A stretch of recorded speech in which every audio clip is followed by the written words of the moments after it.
ziua! Sunt Laura de la Asistență Contribuabil și astăzi vă voi prezenta modul de completare a declarației unice pentru venituri din activități independente determinate pe baza normei de venit.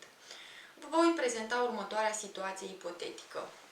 O persoană fizică autorizată cu codul CAEN 9602 cu afură și alte activități de înfrumusețare are sediul desfășurării activității la domiciliul acesteia în Iași.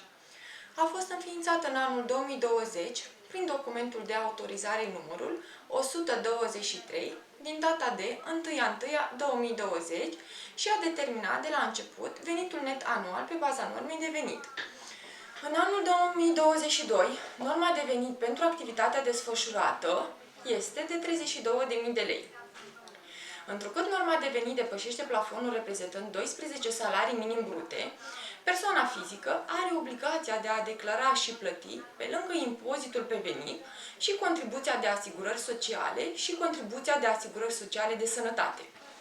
Pentru descărcarea declarației electronice, vom accesa site-ul www.anaf.ro, secțiunea Servicii online, descărcare declarații electronice. Din lista afișată vom selecta declarația unică 212. Accesăm Soft A și o vom salva în calculator. Vom începe completarea declarației unice prin introducerea datelor de identificare a contribuabilului. Nume, prenume, CNP și adresa.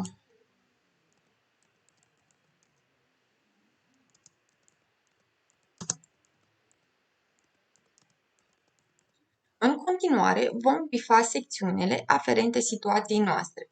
În cadrul capitolului 2, vom bifa subsecțiunea 212, subsecțiunea 221 și subsecțiunea 222.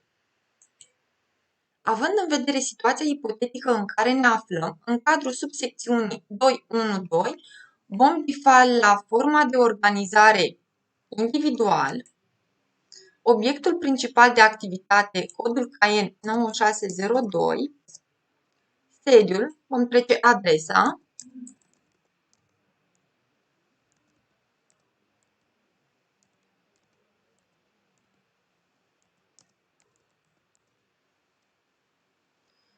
documentul de autorizare numărul 123 din data de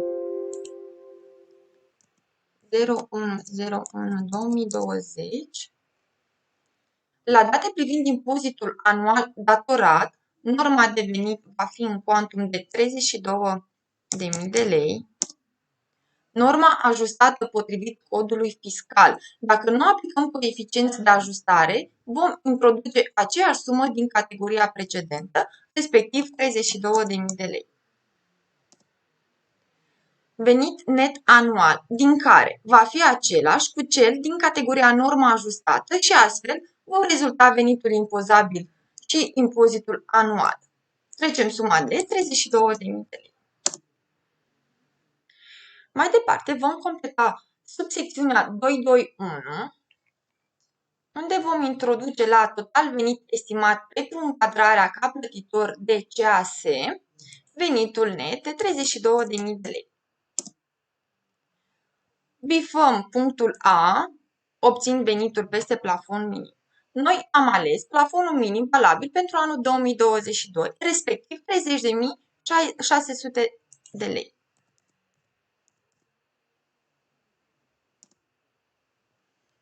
Vă recomandăm să țineți cont de faptul că acest venit nu poate fi mai mic decât plafonul minim pentru anul în curs. La categoria CAS datorată se va completa automat suma pe care o avem de achitat, respectiv 7.650 de lei. În continuare vom completa secțiunea 222, date privind contribuția de asigurări sociale de sănătate estimată, unde la total venit estimat pentru încadrarea ca plătitor de CASS vom introduce suma de 32.000 de lei, reprezentând venitul net anual.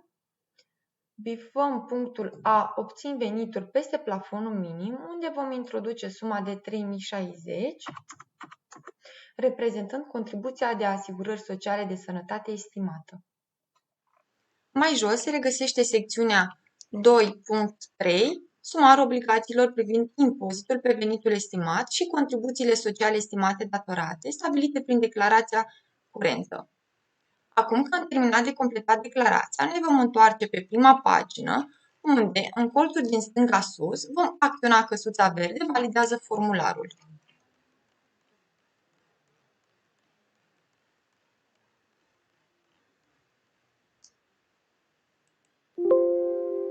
Formularul este valid și poate fi depus. Acest formular se va salva și se va închide.